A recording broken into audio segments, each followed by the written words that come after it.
নমস্কাৰ। আজি পাঠ কৰিবলৈ ওলাইছোঁ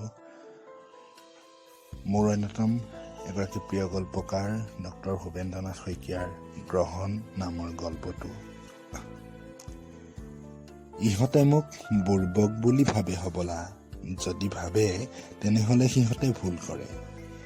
সিহঁতৰ বয়সত মই সিহঁত এতিয়া যিমান চালাক তাতকৈ বেছি চালাক আছিলোঁ। এই যে এদিন গীতাই আহি মোক ক'লেহি, দেউতা এয়া সুবোধ দাদা, মই যে আপোনাক কৈছিলোঁ মোৰ লগৰ সুৰভিহঁতৰ ইত্যাদি ইত্যাদি, আৰু মই যে হাঁহি হাঁহি সুবোধক সম্ভাষণ জনালোঁ। সেইটো কথাত গীতাই চাগৈ ভাবিলে দেউতাটো সহজ সৰল, বেঙা বুৰ্বক মানুহ, চিনাকি কৰি দিয়াৰ কামটো বাকী আছিল, কৰি থলোঁ, লেঠা মৰিল। দেউতাই আৰু এইবোৰ কথা লৈ মগজ ঘোলা নকৰে। কিন্তু আচলতে মই ইমান বুৰ্বক নহওঁ। মই চালাক মানুহ। মই ঠিক বুজিলোঁ, এই যে ঘৰখনলৈ সুবোধ আহিল তাৰ মানে এটা লেঠা আহিল। ইয়াৰ মাজত গণ্ডগোল আছে। জীয়েকৰ বান্ধৱীৰ ককায়েক হৈ আহি দেউতাকক শান্ত নিৰীহ, পৃথিৱীৰ কোনো পাকচক্ৰৰ আওভাও নোপোৱা ভংগীৰে প্ৰণাম জনোৱা, এইবোৰ অতি পুৰণি কথা। আমাৰ দিনত আনকি এইবোৰ কথালৈ গল্পও লিখা হৈছিল। এটা দুটা নহয়, অজস্ৰ গল্প। পিছলৈ এনেকুৱা হৈছিলগৈ যে গল্পটো পঢ়িবলৈ আৰম্ভ কৰি কোনটো পেৰাগ্ৰাফত এনেকুৱা ডেকা ল'ৰা এটাৰ আবিৰ্ভাৱ হয় তালৈ বাট চাই থকা কৰিছিলোঁ। আৰু ডেকাৰ আবিৰ্ভাৱৰ অলপ পিছতে গল্পটো শেষত কি হ'বগৈ অনুমান কৰি পেলাইছিলোঁ। আৰু গল্পটো শেষলৈকে পঢ়িছিলোঁ কেৱল মোৰ অনুমানৰ লগত মিলে নে নিমিলে তাকে চাবলৈ। বান্ধৱীৰ ককায়েক, বন্ধুৰ ভনীয়েক, পঢ়িবলৈ অহা ছাত্ৰী, পঢ়াবলৈ অহা দুখীয়া, ফটা পাঞ্জাবী পিন্ধা অথচ মহাগুণী ডেকা টিউটৰ, এইবোৰ মোৰ কাৰণে ঢেকীয়াৰ নিচিনা বস্তু। কোনেও হেঁপাহ কৰি খেতি নকৰে, কিন্তু সদায় গজে। পালেং, বাবৰি, চোকা ধনিয়াৰ মাজেদিয়েই কেতিয়াবা পাকঘৰ সোমাইহি। খাই বেয়া নেলাগে, লাগিলেও বেয়া পাওঁ বুলি কোৱাৰ সাহস নাই। ক'লেই সকলোৱে খেংখেঙাই আহে। অথচ মই কথাবোৰ বুজো বুলি সিহঁতে আনকি সন্দেহো নকৰে। দেউতা গৰম কোট এইটো মই যে কৈছিলোঁ অৰ্ডাৰ দিছিলোঁ বুলি, ঠিক তেনেকুৱা এটা সুৰত গীতাই এয়া সুবোধ দাদা নিঃসংশয়ে নিৰ্ভয়ে কৈ থৈ দিলে। গৰম কোট বা সুবোধ সম্পৰ্কে যেন মোৰ ক'বলগীয়া একো নাই। অৱশ্যে এইটো ঠিক যে গীতাই যদি পিছফালটো জেব্ৰাৰ ছালৰ নিচিনা আঁচ আঁচ থকা আৰু আগফালটো নাহৰ ফুটুকী বাঘৰ ছালৰ নিচিনা ফুট ফুট থকা বুটামবিলাকত পৰী একোজনীৰ ছবি আঁকি থকা কোট এটাও আনিলেহেঁতেন। তথাপি মই কেৱল ক'লোহেঁতেন, ভালেই হৈছে দে, কাপোৰৰ ডিজাইনটোনো কি কথা, তাপটোহে আচল কথা। আছেনে নাই কাপোৰটোৰ? আছে, তেনেহ'লে ঠিক আছে। পিছে এটা কথা, থওঁতে ভালকৈ থবি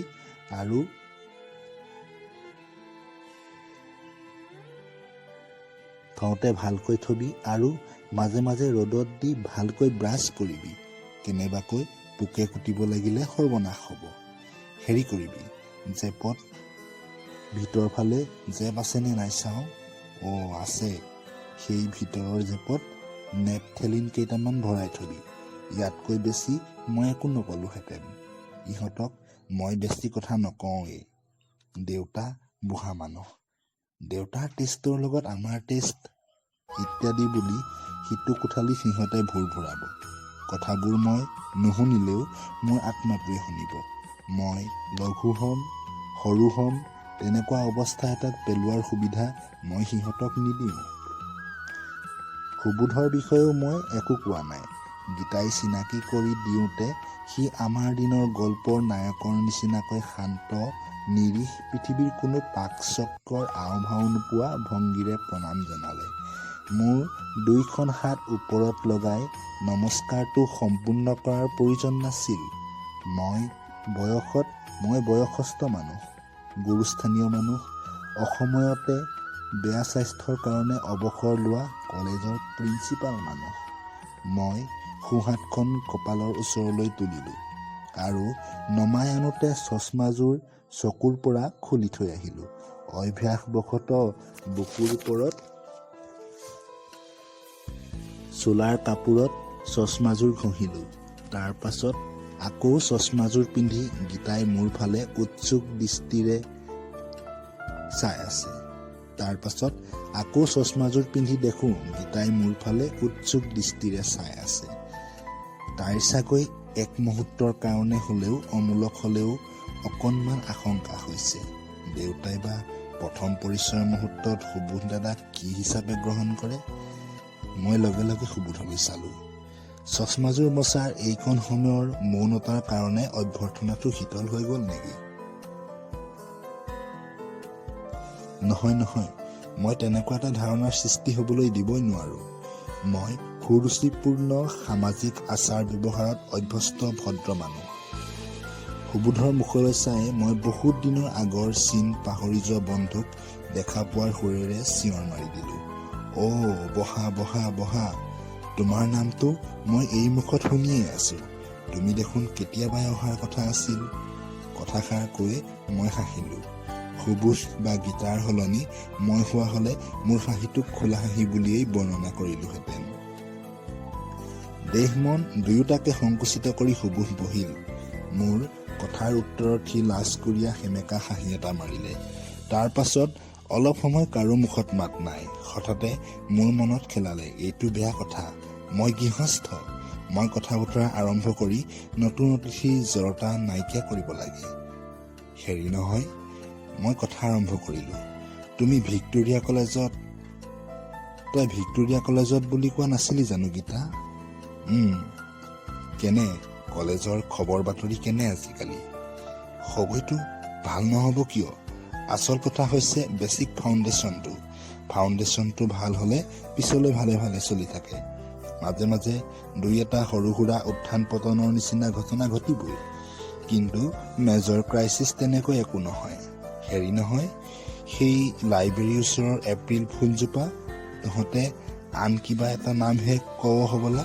কি কৱ গীতা? কৃষ্ণচূড়া। কৃষ্ণচূড়াজোপা আছেনে নাই? কাটিলে? চি বৰ বেয়া কথা হ'ল। তোমালোকে দেখিছিলানে নাই?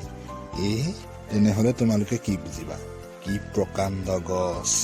তোমাৰ গুৰিটো সৌ পিতলৰ ফুলদানিটোৰ পৰা নহয়, আৰু ডাঙৰ। সৌ ফুলজোপা যে পৰি আছে, গীতা, সৌ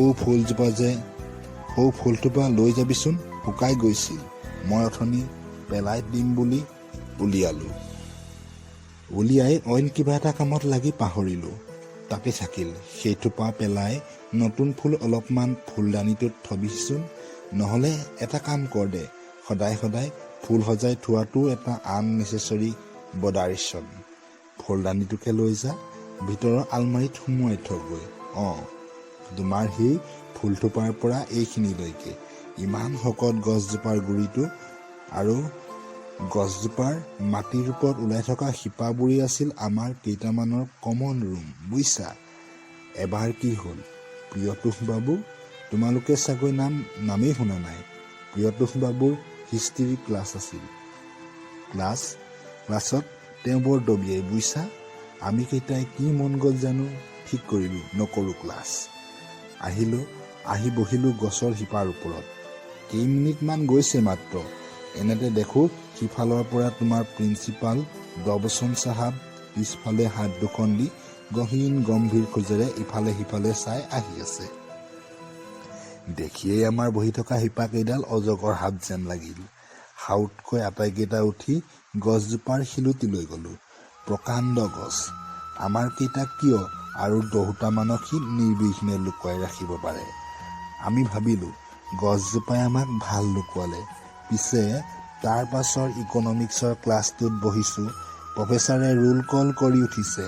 এনেতে প্ৰিয়ন এটাই প্ৰফেচাৰক কাগজ এটুকুৰা দি গ'লহি। কাগজ টুকুৰাত আমাৰ আটাইকেইটাৰে নাম। প্ৰিন্সিপালে আমাক মাতিছে। বুজিলা কথাটো? ময়োতো প্ৰিন্সিপাল আছিলোঁ। ল'ৰাহঁতক চিনি পোৱা দূৰৰে কথা। কলেজখনত ল'ৰাৰ সংখ্যা কিমান? বুলি ফটকৰে সুধিলে ক'ব পাৰিম নে হেড ক্লাৰ্কক মোটাই পঠিয়াম ঠিক নাই। তাৰ পাছত মই সুবোধক প্ৰিয়তোষ বাবুৰ বৰ্ণনা এটা দিলোঁ। কি গোফ, কি মাত, কি চকুৰ পাক আৰু কি জ্ঞান। প্ৰসংগক্ৰমে ভাইচ প্ৰিন্সিপাল লেভিনে ফুচুলাই ল'ৰাক গীৰ্জালৈ নিয়াৰ কথা ওলাল। স্বদেশী আন্দোলনৰ সময়ত নিবাৰণ বাবুৱে চাহাব প্ৰিন্সিপালৰ তলত চাকৰি নকৰোঁ বুলি চাকৰি ইস্তফা দিয়াৰ কথা ওলাল। আৰু এইবোৰ কথাৰ আঁৰে আঁৰে কলেজৰ সেই দিনবোৰত মোৰ ব্যক্তিগত জীৱনটোৰ কথাবোৰ ভুমুকি মাৰিবলৈ ধৰিলে। মোৰ দুখন চুৰিয়া আছিল। এখন বুধবাৰে গধূলি ধুইছিলোঁ, ইখন দেওবাৰে ধুইছিলোঁ। মোৰ গাঁৱৰ চোতালত সৰু সৰু গোল গোলকৈ পোকে খোৱা ভৰিৰ তলুৱাখন কলেজ খোলা দিনকেইটাত ভাল হৈছিল। বন্ধত ঘৰলৈ আহোঁতে কেইদিনমানৰ ভিতৰতে আকৌ পোকে খাইছিল। কথাবোৰ মোৰ ক'বলৈ বৰ মন গ'ল। বুজিছা, আৰম্ভ কৰিব খুজি গীতাৰ চকুৱে চকুৱে পৰি মই ৰৈ গ'লোঁ। শুকান ফুলৰ থোপাটোলৈ গীতা ওলাই গৈছিল। মই নিবাৰণ বাবুৰ কথা কৈ থাকোঁতে তাই এবাৰ আহি কোঠালিটোত ইফাল সিফাল কৰিছিল। তাৰ পাছত এয়া আকৌ দ্বিতীয়বাৰ তাই দুৱাৰদলিত থিয় হৈছেহি। সুবোধক ক'ব খোজা বাক্যটো আৰম্ভ নকৰি মই গীতাৰ চকুৰ ভাষা পঢ়িবলৈ চেষ্টা কৰিলোঁ। কি মই বিৰক্তিকৰভাৱে বেছি কথা কৈছোঁ নেকি? গীতাই সেয়া মই দেখাকৈ তাইৰ হাতঘড়ীটোত সময় চাইছে নেকি? হঠাতে ঘড়ী চাই দি বিৰক্তিকৰ মেল শেষ কৰিবলৈ চেষ্টা কৰা নাইবা মানুহ খেদাৰ বুদ্ধি এটা আছে বুলি মই জানো। মোক বুৰ্বক বুলি ধৰি লৈ গীতাই সেইটো বুদ্ধি মোৰ ওপৰত প্ৰয়োগ কৰিছে নেকি? নহয় নহয়, মই সেইটো হ'বলৈ দিব নোৱাৰোঁ। ক'তা, মইতো তেনেকৈ একো দীঘলীয়া বক্তৃতা মৰা নাই। কিন্তু গীতা দুবাৰ আহিল, ইফাল সিফাল কৰিলে, সেয়া ঘড়ী চালে। তেন্তে পাছত সুবোধৰ আগত তাই ক'ব নেকি দেউতাটো আজিকালি বৰ হ'ল বুলি? চি চি চি, সেইটো কেতিয়াও হ'বলৈ দিব নোৱাৰোঁ। মই লৰালৰিকৈ ক'লোঁ, হেৰি নহয় গীতা, এওঁৰ কাৰণে চাহ তাহো কৰিছনে নাই? চব ঠিক হৈ আছে, মই চাহ বাকিবলৈ ৰৈহে আছোঁ, গীতাই ক'লে। হয় নেকি? মই চিঞৰি উঠিলোঁ। তইনো নকৱ কিয়? মই ভাবিলোঁ তই ভিতৰত চাহৰ আয়োজনত ধৰিবিগৈ। ইয়াত তেওঁ অকলে মনে মনে বহি বৰিং ফিল কৰিব, সেই বুলিহে। যোৱা বোপা, তোমালোকে সৌটো কোঠালিলৈ যোৱা, তাতে চাহো খাবা, কথাও পাতিবা। নাই নাই, মোৰ হ'ব বাৰু, মই দিনটো চাহ খায়ে থাকোঁ। মই বৰ সন্তুষ্ট হৈ উঠিছিলোঁ। দ্বিতীয়বাৰ যাতে সুবোধৰ লগত কথাত মগ্ন হৈ যোৱাৰ সুবিধা নহয়, সেই উদ্দেশ্যে মই তাক একেবাৰে বিদায় দি দিলোঁ। হেৰি নহয়, সময় সুবিধা পালে আহি থাকিবা। নিজৰ ঘৰ বুলিয়েই ভাবি জাতীয় কিবা কথা এষাৰ ক'ব লাগিছিল হ'বলা। কিন্তু প্ৰথম দিনাই তেনেকুৱা কথা মানুহে কয় নে নকয় ঠিক কৰিব নোৱাৰি নক'লোঁ।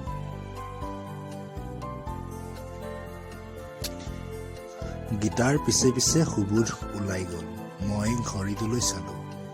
এতিয়াৰ সময়টো পালোঁ, কিন্তু সুবোধৰ লগত কথা আৰম্ভ কৰিছিলোঁ কেই বজাত? চি চি চি, বৰ হোৱাটোক মই মনে প্ৰাণে ঘিণ কৰোঁ। ডেকা বয়স নহয়, তাতোকৈ আগৰে পৰা এইখন চহৰত থিতাপি লোৱাৰ দিনৰে পৰা চহৰখনৰ লেমলেমীয়াকৈ বিৰক্তিকৰ কথা পাতি ধৈৰ্যচ্যুতি ঘটাবৰ উপক্ৰম কৰা প্ৰত্যেকটো বুঢ়াৰ জীৱন চৰিত্ৰ, কথা কোৱাৰ সুৰ, খোজ কাটল, মুদ্ৰা দোষ আদি আমাৰ কেইটামানৰ ৰসাল আলোচনাৰ বিষয়বস্তু আছিল। আমি চালাক আছিলোঁ। সদানন্দই প্ৰতাপ মৌজাদাৰৰ মাতটো হুবহু নকল কৰিব পাৰিছিল। যোৱা বাৰু, তোমালোক কামৰ মানুহ, ধৰি নেৰাখোঁ বুলি কোৱাৰ পাছতো যে গিৰিণ গোসাঁয়ে ২-৩ ঘণ্টা কথা শেষ নকৰে, সেই কৌশলটো কমলাপতিয়ে আমাৰ ওপৰত ধেমালিতে প্ৰয়োগ কৰিছিল। মোৰতো প্ৰায় প্ৰত্যেক দিনাই বিপদেই হৈছিল। মই থকা ঘৰটোৰ পৰা কেইঘৰমান সিফালে ঘনবুঢ়াৰ ঘৰ। তেওঁৰ ঘৰৰ আগফালৰ বাৰাণ্ডাত হেলনীয়া চকীখন আৰু ঘনবুঢ়া, এই দুয়োকো আমি একেটা বস্তুৰে দুটা অংশ বুলি ধৰিছিলোঁ। কেতিয়াবা জৰুৰী কামত এফালে লৰালৰিকৈ যাবলগীয়া থাকিলে দূৰৰ পৰা মই ভয়ে ভয়ে চকীখনলৈ চাওঁ। ভাগ্যক্ৰমে কেতিয়াবা চকীখনত বুঢ়া নাথাকিলে মূৰৰ তেল লাগি লাগি হোৱা চকীখনৰ কাপোৰৰ কলা গোলটোকে দেখি সন্তুষ্ট হওঁ। থমক খাই ৰৈ ভালকৈ এবাৰ মনিবলৈ চেষ্টা কৰোঁ। বুঢ়া নহয়, গোলটোহে। তাৰ পাছত লৰালৰিকৈ তেওঁৰ ঘৰৰ চৌহদটো পাৰ হওঁ। তেওঁৰ চৌহদটোৰ আগফালে 10 জোপা পাত ফুলৰ শাৰী এটা আছে। গছবোৰ জোপোহা। বাটেদি যোৱা মানুহ ঘনবুঢ়াৰ চকুৰ পৰা একোবাৰ আঁৰ হয়, একোবাৰ তেওঁৰ আগত ওলাই পৰে। প্ৰথম দুজোপা গছৰ ফাঁকটোত মানুহটো পৰিলেই ঘনবুঢ়া চকীখনত পোন হয়। বেলিৰ পোহৰৰ উগ্ৰতা অনুসৰি কেতিয়াবা দ্বিতীয়, কেতিয়াবা তৃতীয়, কেতিয়াবা চতুৰ্থ ফাঁকটোত তেওঁ মানুহজন চিনাক্ত কৰে আৰু তাৰ পাছত কৰে আহ্বান।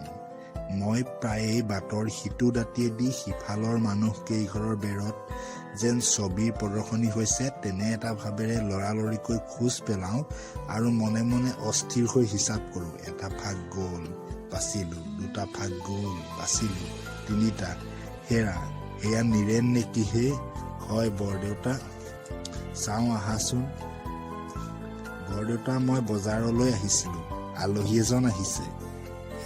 যাবা দিয়াচোন বজাৰলৈ। বজাৰখন কিবা উঠি যাবনে? আহাচোন আহা। তোমাৰনো আকৌ ক'ৰ আলহী ওলালহি?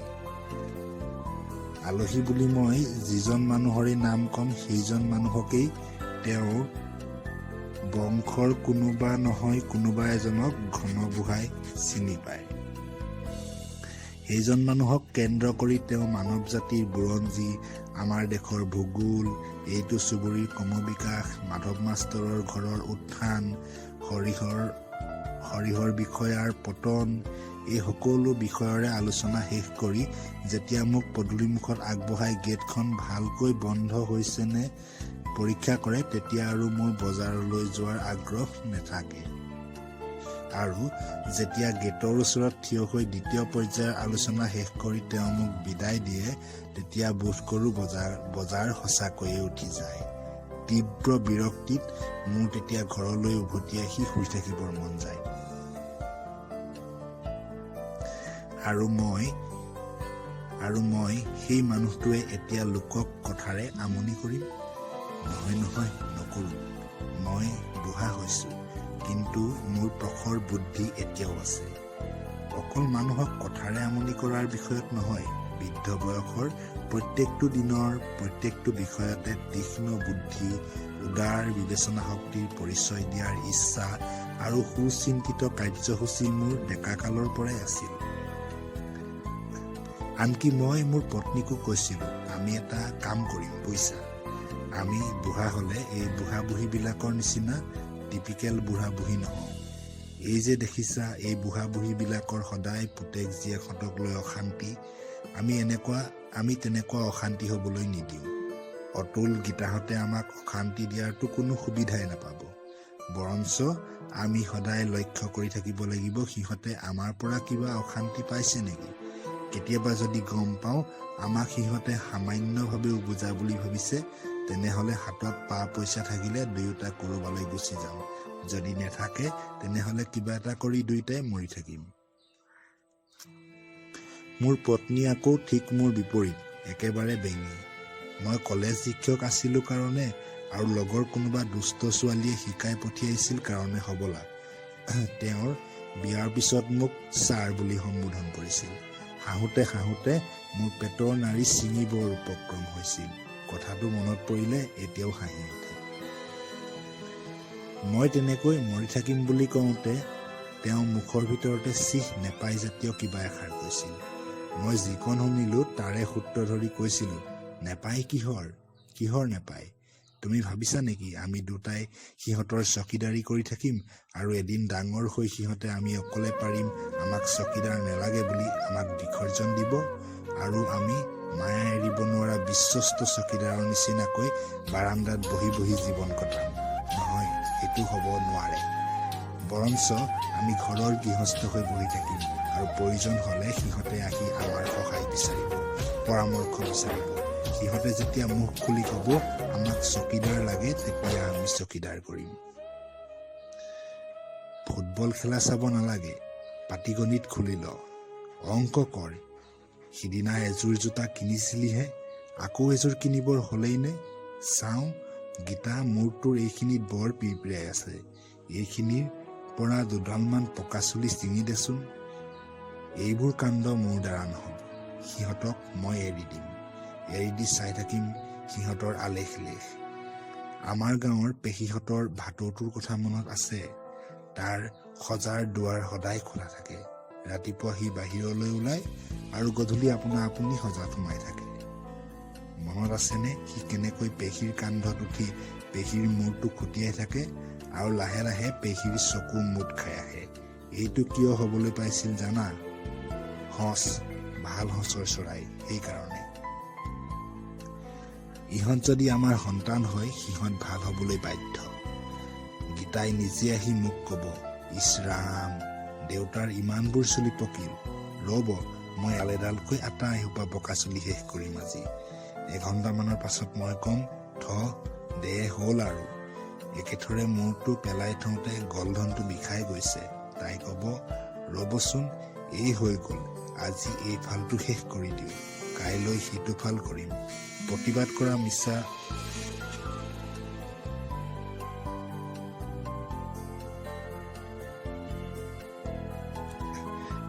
কৰা মিছা বুলি বুজি মই আকৌ চকু মুদি পৰি থাকিম। মোৰ মনত আছে, পত্নীক এইবোৰ কথা কওঁতে এক পবিত্ৰ অনিৰ্বচনীয় আনন্দত মোৰ চকুযোৰ সেমেকি উঠিছিল। অলপ পাছত চকুৰ কোণত অকণমান পানী গোট খাইছিল। মই হাতৰ তলুৱাৰে মোহাৰি থৈছিলোঁ। কিন্তু কথাখিনি কৈ উঠি মই বুজিছিলোঁ যে বক্তৃতাটো মোৰ বেঙী পত্নীৰ কাৰণে বৰ কাঢ়া হ'ল। সেইকাৰণে আৰু নিজকে অভিভূত অৱস্থাৰ পৰা উদ্ধাৰ কৰিবলৈ মই পাতল কথা উলিয়াইছিলোঁ। কৈছিলোঁ, সৰুতে এনে মস্কিলত পৰিছিলোঁ বুইছা। নামঘৰৰ ওচৰৰ কদম গছৰ তলত ভটাগুটি খেলিবলৈ গোট খোৱা ল'ৰাৰ চিঞৰ বাখৰবোৰ মনটোত পাখি এযোৰ হৈ লাগেহি। মনটোৱে উৰু উৰু কৰে। ইফালে পিতাদেৱে কয়, পকা চুলি কাহ, ভৰিৰ পিঠটো পিটিকি দে, আঙুলিকেইটা ফুটাই দে, ভাবি চোৱাচোন কম কষ্ট হয়নে? পিছত শুনিছিলোঁ সকলো বাপেকেই হেনো ল'ৰা ছোৱালীক এইবোৰ কামত লগায়।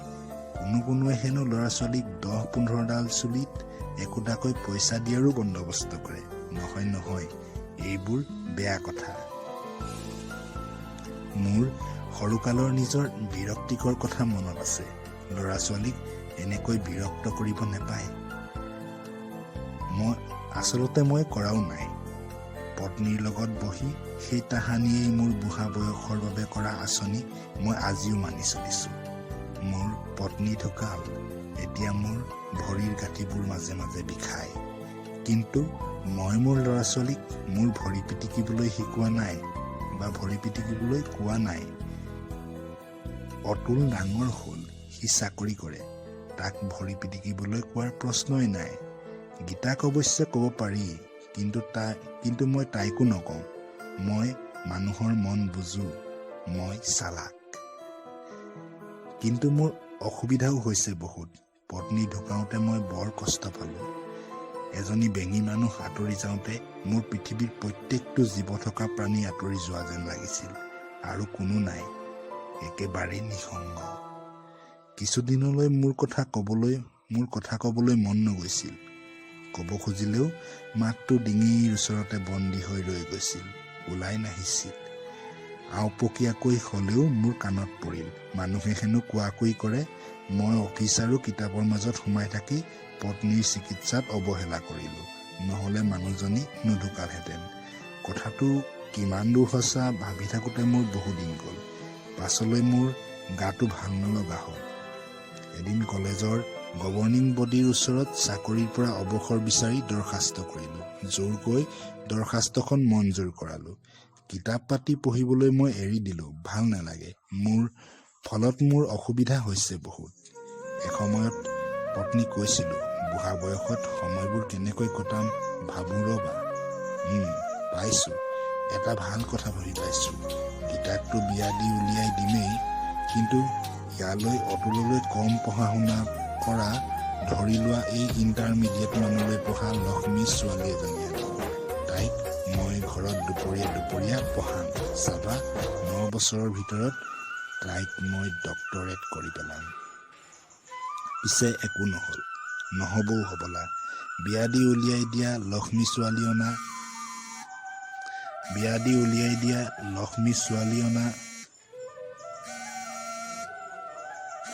এইবোৰ ঘটনা ঘটাৰ আশা নাই। গীতা আৰু অতুলক লক্ষ্য কৰিয়েই মই এই কথা উপলব্ধি কৰিছোঁ। মই বুজো,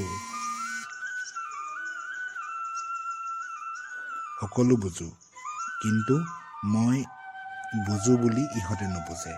সিহঁতে মোক বুৰ্বক বুলি ভাবে হবলা। অথচ সিহঁতৰ মূৰ্খামি দেখি মোৰহে বেয়া লাগে। এয়া গীতাৰ ওচৰলৈ সুবোধ আহে। গীতাৰ লগত আহে তাইৰ বান্ধৱী অনু হেনো তাইৰ অতি মৰমৰ, পৃথিৱীৰ ভিতৰত শ্ৰেষ্ঠ বান্ধৱী। ইহঁত চাৰিটাই যেতিয়া সিটো কোঠালিত প্ৰতিদিনাই ঘণ্টাৰ পাছত ঘণ্টা কথা পাতি বহি থাকে, মইনো এইকণ কথাও নুবুজোনে যে অনু আৰু অতুল, গীতা আৰু সুবোধ দুটা জোৰ পাতিছে। হঠাতে কিছুদিনৰ পৰা মোক একাষৰীয়া কৰি অতুল আৰু গীতাই সিহঁত দুটাৰ মাজত এক অপূৰ্ব মিলাপ্ৰীতি, ককাই ভনীৰ এক আদৰ্শনীয় মৰমৰ চানেকি দাঙি ধৰিছে। ইয়াৰ অন্তৰ্নিহিত অৰ্থ কি মইনো নুবুজাকৈ আছোনে? মই ভালকৈ জানো। আজি গীতাই অনুক এষাৰ বেয়া কথা কওক, কাইলৈ অতুলে গীতাক ঠাঁচকৈ চৰ এটা মাৰি দিব। আজি অতুলে সুবোধক অকণমান বেয়া ব্যৱহাৰ কৰক, কাইলৈ অনু আৰু গীতাৰ মাজৰ পৃথিৱীৰ শ্ৰেষ্ঠ বন্ধুত্বৰ আচল চেহেৰা ওলাই পৰিব। মই একো নকওঁ। যুগ ধৰি হেনো বুৰ্বক মাক বাপেকবোৰ ল'ৰা ছোৱালীহঁতৰ প্ৰেমৰ পথত হেঙাৰ হৈ থিয় দি সিহঁতৰ অশান্তি বিৰহ বেদনাৰ কাৰণ হৈছে, সিহঁতৰ অভিশাপৰ পাত্ৰ হৈছে। মই নহওঁ সিহঁতক কিবা কম। সিহঁতে মোক পুৰণিকলীয়া ঠেক মনৰ মানুহ বুলি নুশুনাকৈ তৰ্জন গৰ্জন কৰিব। মই সেইটো হ'বলৈ দিব নোৱাৰো। মই সিহঁতৰ প্ৰেমৰ খেলা যি দেখো উদাৰ মুকলি মনেৰে লক্ষ্য কৰিম। যি শুনো তাকো উদাৰ দৃষ্টিভংগীৰে বিচাৰ কৰিম। সিহঁতক জন্ম দিলো কাৰণেই আজীৱন সিহঁতৰ লাগাম ধৰি থকাটো মই ঠেক মনৰ কাম বুলি ভাবো। সেইটো মোৰ দায়িত্ব নহয়। দায়িত্বৰ কথাটো মনলৈ আহিলে মোৰ বুকুখনৰ কোনোবা এডোখৰত কিবা এটাই খোচা বিন্ধা কৰা যেন লাগে। অকণমান যন্ত্ৰণা অনুভৱ কৰো। মোৰ পত্নী জীয়াই থকা হলে তেওঁ মোৰ ওচৰত চকী এখনত বহি, নহয়, তেওঁ আকৌ কিবা প্ৰতিভক্তি থকা ধৰণৰ তিৰোতা আছিল। তেওঁ মোৰ ওচৰত চকীত নবহিলহেঁতেন। তেওঁ এটা চাপৰ মুহাত বহি থকাৰ কথা আছিল। মুহাটোত বহি তেওঁ মাজে মাজে ছোৱালীজনী সুপাত্ৰৰ হাতত তুলি দিয়াৰ দায়িত্ব, ল'ৰাটোলৈ লক্ষ্মী ছোৱালী এজনী চপাই অনাৰ দায়িত্বৰ কথা কৈ থাকিলেহেঁতেন নেকি? এনেকুৱা ধৰণৰ কিবা এটা মই কৰা উচিত নেকি? কিজানি বা উচিতেই। মই একো ধৰিব পৰা নাই। কথাবোৰ ভাবি মই কেৱল এটা যন্ত্ৰণা অনুভৱ কৰিলো। দিন গৈ আছে। ইহঁত দুযোৰাৰ সিটো কোঠালিৰ গুঞ্জন আৰু নিবিড় আৰু ঘনিষ্ঠ হৈ আহিছে। মই আৰু নিসংগ আৰু দুৰ্বল আৰু অসহায় হৈ আহিছো। প্ৰায়ে মোৰ মন যায়, শুনচোন অতুল, চাওঁ আই গীতা, এইফালে আহচোন, কথা পাতো।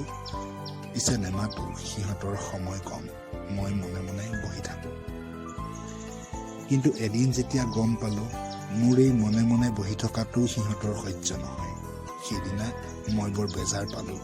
অতুলে মোক এদিন ক'লে, দেউতা, আপুনি আবেলি ফুৰিবলৈ ওলাই যোৱা ভাল। অলপ হাত ভৰি চলিলে আপোনাৰ স্বাস্থ্য ভাল হ'ব, অনবৰতে বহি থাকিলে ইত্যাদি। মই প্ৰথমতে তাৰ পৰামৰ্শ সৰল সহজভাৱে গ্ৰহণ কৰিছিলো। কিন্তু পিছলৈ যেতিয়া আবেলি হলেই সি সেইষাৰ কথা কোৱা কৰিলে আৰু এদিন গীতায়ো তাৰ লগতে যোগ দিলে, তেতিয়া হঠাতে মই আচল কথাটো বুজি পালো। ইহঁতে মোক বুৰ্বক বুলি ভাবিছে। আচল কথাটো মই বুজা নাই বুলি ভাবিছে। সিহঁতৰ আবেলি প্ৰেম ইমান নিবিড় হৈ আহিছে যে ইটো কোঠালিত মোৰ নিষ্প্ৰাণ পাই উপস্থিতিও সিহঁতৰ কাৰণে অসুবিধাস্বৰূপ। মই ঘৰত নাথাকিব লাগে। ঠিক আছে, যাম ওলাই। উঠিলোঁ। উঠোতে মোৰ গোটেই গাটো গোটেই মনটো জিকাৰ খাই উঠিল। মই গম পালোঁ মোৰ চকুযোৰ সেমেকিছে। চশমা খুলি চুৰিয়াৰ আগেৰে চকুৰ কোণ দুটা মচি ল'লোঁ। কলেজৰ বিদায় সভাত উপহাৰ দিয়া আৰু কেতিয়াও ব্যৱহাৰ নকৰিম বুলি থৈ দিয়া লাঠিডাল হাতত ল'লোঁ। কেনেকৈ লাঠিডালত ধৰিলে সুবিধা হয় কেইবাবাৰো বেলেগ বেলেগ ভংগীত পৰীক্ষা কৰি চালোঁ। তাৰ পাছত এটা সুবিধাজনক ভংগীত লাঠিডালত খামোচ মাৰি ধৰিলোঁ। বাটলৈ ওলাবৰ সময়ত মোৰ গোটেই গাটো আকৌ এবাৰ কঁপিল। বহুদূৰ আগবাঢ়ি গলোঁ। কিন্তু মোৰ ভৰিৰ গাঁঠিবোৰ বিষায় আৰু খোজকাঢ়িবলৈ মোৰ কষ্ট হয়। কি কৰা যায়? ক'ৰবাততো অলপ ৰ'ব লাগিব। ক'তো অকণমান বহাৰ সুবিধা নাই। বাটৰ কাষত মানুহবোৰৰ ঘৰবোৰ আছে। সকলো মানুহকে মই চিনি পাওঁ। মোকো সকলোৱে চিনি পায়। মই যিকোনো এঘৰলৈ সোমাই যাব পাৰোঁ। কিন্তু মই যে আগতে সদায় ভাবিছিলোঁ বুঢ়া হ'লে বিনা কামত মানুহৰ ঘৰলৈ নাযাম। গধূলি গধূলি মানুহৰ ঘৰে ঘৰে ফুৰা বৰ বেয়া অভ্যাস। সেইবোৰ কথা মোৰ মনত আছে। মোৰ এই চোকা বুদ্ধিও আছে। কিন্তু সঁচাকৈ মোৰ ভৰিৰ গাঁঠিবোৰ বিষাইছে। এঘৰত মই সোমাব লাগিব। কাৰ ঘৰত সোমাওঁ? অচ্যুত, প্ৰদীপ, ৰমা নহয়, ৰামপ্ৰসাদৰ ঘৰতেই ভাল হ'ব। সাধাৰণ মানুহ, কেতিয়াও নহা আৰু কাৰো ঘৰলৈ নোযোৱা মানুহ দেখিলে বৰ আদৰ কৰিব। মোৰ অনুমান সঁচা হ'ল। ৰামপ্ৰসাদে নিজে, তেওঁৰ পত্নী, জীয়েক, পুতেক সকলো মোক লৈ ব্যস্ত হৈ উঠিল। চাহ নেলাগে, চৰ্বত নেলাগে, এই গধূলি সময়ত এগিলাচ সুদা পানী হ'লেই হ'ব। পানী এগিলাচ খাই মোৰ শান্তি লাগিল। মোৰ দুই এষাৰ কথা পাতিবৰ মন গ'ল। মানুহবিলাকে সুবিধা পালেই মোৰ পত্নীৰ গুণ গাবলৈ আৰম্ভ কৰে। সেই ভয়ত মই নিজে অইন প্ৰসংগ উলিয়ালোঁ। চহৰৰ ৱাটাৰ ছাপ্লাইৰ কথা, এইখিনিৰে নাদত এবাৰ ঘোঁৰা এটা পৰাৰ কথা, ঘোঁৰাৰ নেজৰ চুলি কি কামত লাগে তাৰ কথা, বহুত কথা পাতিলোঁ। বহুত পৰৰ মূৰত মই যেতিয়া ৰামপ্ৰসাদৰ ঘৰৰ পৰা ওলাই আহিলোঁ, তেতিয়া কিয় ক'ব নোৱাৰোঁ মোৰ মনটো বৰ মুকলি লাগিছিল। বুকুখন পাতল পাতল লাগিছিল। পাছদিনাও ঘূৰি ফুৰি ৰামপ্ৰসাদৰ ঘৰত সোমালোঁ। তাৰ পাছদিনাও পাছৰ দিনবিলাকত কেতিয়াবা ৰামপ্ৰসাদ ঘৰত নাথাকে। কেতিয়াবা তেওঁৰ পত্নী পাকঘৰত, ল'ৰাটো প্ৰায়ে খেলিবলৈ, ফুৰিবলৈ বা বজাৰলৈ যায়।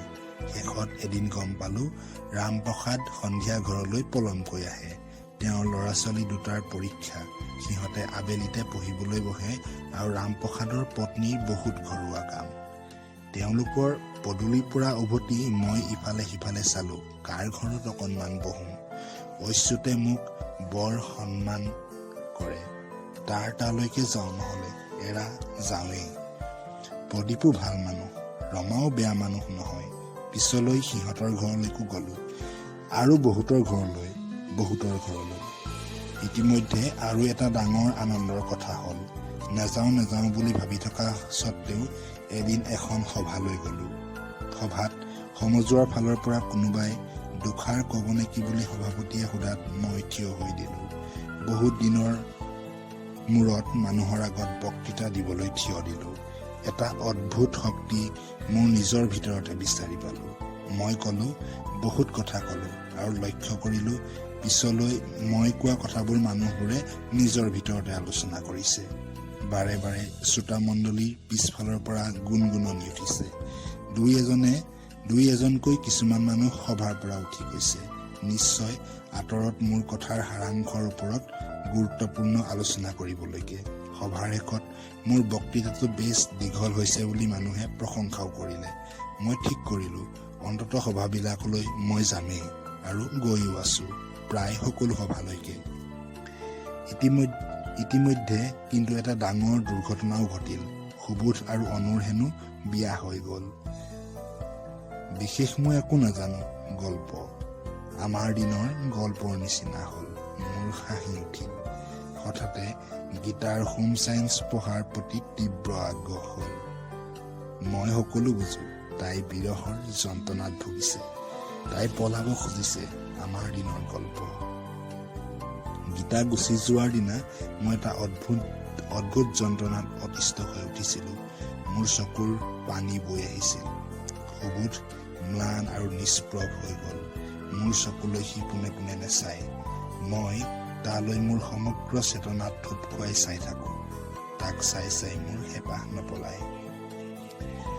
এদিন মোৰ ভনীৰ ছোৱালী এজনীৰ মুখে শুনিলো, আমাৰ ঘৰৰ ক্লাবটোৰ মানে আমাৰ ঘৰখনৰ কথা সকলোৰে মুখত বেয়াকৈ শুনি তাই বৰ বেয়া পাইছে। মানে বদনাম। নাই, ইয়াত আৰু বদনামটোৰ কি আছে? বুৰ্বক মানুহবোৰৰ কাম নাই।